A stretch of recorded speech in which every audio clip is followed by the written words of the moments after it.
Hello, fellow YouTubers. This is the Desert Cardinal. Hope hope your Friday is going well. It's Friday, February the uh, 19th. It's hard to believe that February is almost over. This year is going by quick. And once again, it's a hot day here in the desert. I think the last thing I saw on the news was like it was 85. So it's warm and toasty. Um, anyhow, we I think the last video I was just talking kind of more about where I'm at, and I'm gonna do a little bit more of that today too, um, in the context of talking about something called persistent symptoms.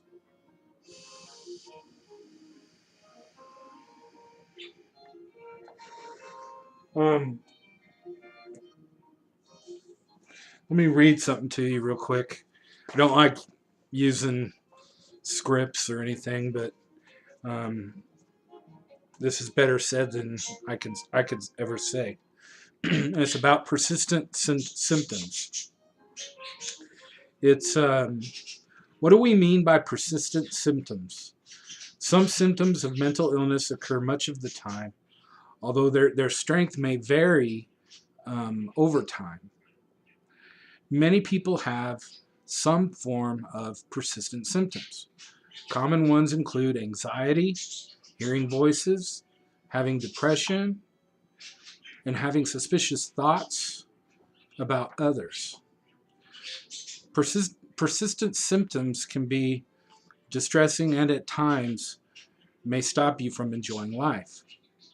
When problems related to persistent symptoms of mental illnesses are not addressed, they can cause distress, contribute to stress, and increase the risk of relapse. And pausing right there, really, that's the whole point of coping skills and learning how to deal with our mental illness, whether it's bipolar, depression, PTSD, or all of those, and anxiety, OCD, whatever your mental illness is. Ultimately, we don't want to relapse and end up having to go back into the hospital. Um, you know, that's why we go to therapy. That's why we take the medication. That's why we, you know, get support and talk to people. Is to prevent us from having to go through the traumatic experience of going to a psychiatric hospital. Um, so, problems related to persistent symptoms are generally categorized as the following: thinking problems, mood problems, negative symptoms, psychotic symptoms, and drug and alcohol use. Okay, and then it goes on, and it talks about the difference between persistent symptoms that are kind of constant things that we deal with, and then like warning signs of an impending relapse, and that there is a difference between the two.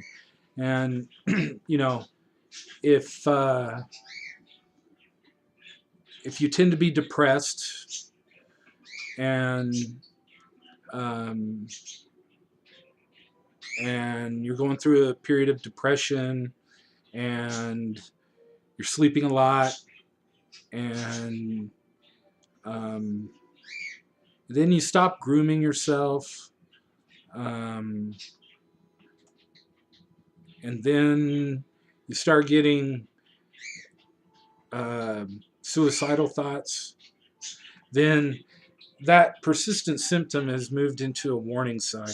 Like suicidal thoughts, thoughts of hurting yourself, thoughts of hurting others. Um, uh, if you hallucinate and the hallucinations become more intense, then you're looking at warning signs to a relapse, and you need to try to talk to your psychiatrist or uh, mental health care professional to get help. Um, for me, and that's one of the reasons why I'm actually recording this video. Uh, Looking at the time, recording this video now, because right now, at this very moment, I'm hallucinating, and I'm seeing animals crawling on the floor, and I can hear um, crowd noises. I have this music. I don't know if you guys can hear it. I have this music playing in the background. Excuse me. Of course, that song is over now, and waiting for a new song. This style of music is called Baroque music, and it's the era where Bach lived, and it's very relaxing for me. So, you know, even when I'm making the video, I keep it on um, so I can hear it. I don't know if you guys can hear it or not, but that helps me deal with um, especially the crowd noises. Um, Rarely do I hear like a single voice, and I know for me that if it gets to that point where I start hearing a single voice and that voice is a commanding voice, then I know I need to get to my doctor right away and um, uh, get a medication adjustment or whatever it is I need, so I don't go to the hospital. And I have a mental health care social worker that comes once a week to my house, and she helps me with coping skills and different things. And when I was really suicidal, she actually would pick up my medication and keep it with her, and then only give me 7 days. So that way, if I did get suicidal and became impulsive, I wouldn't be able to OD, because that's been a history um, that I've had in the past.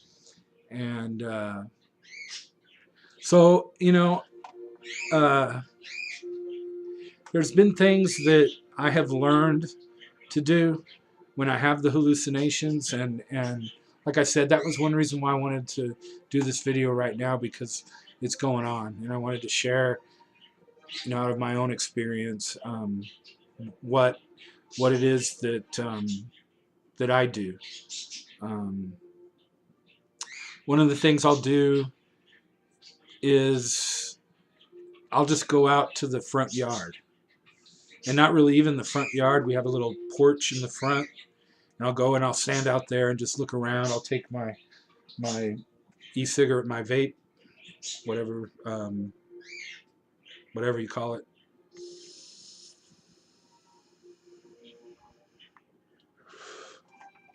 I'll go out there, um, uh, or I go outside in my backyard. I'll go out there. Um,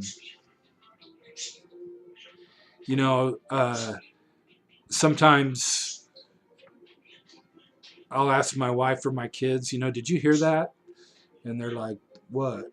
And I'm like, you didn't hear that noise? And they're like, no.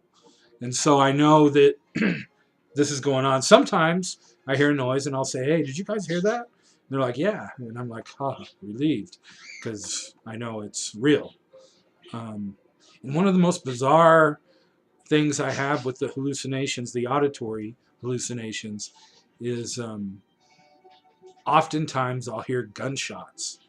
And it's very um, very intense. So, you know, I distract myself like by some. I won't say I walk, but I'll go outside. I'll walk around outside, in the front or the back. I'll, talk to my wife, say, hey, you know what, I'm thinking this, or I'm, hearing this, or what do you think about this? Um, especially when it comes to relationships. I always check with my wife and say, hey, you know what, so and so was saying this. Am I taking it personal, or, and to try to get somebody who's focused and right on, to try to get their input into what's going on with me. Um, some other things, you know, you know, there's times when the hallucinations are going on, and I can ignore them actually, and not be sucked into to uh,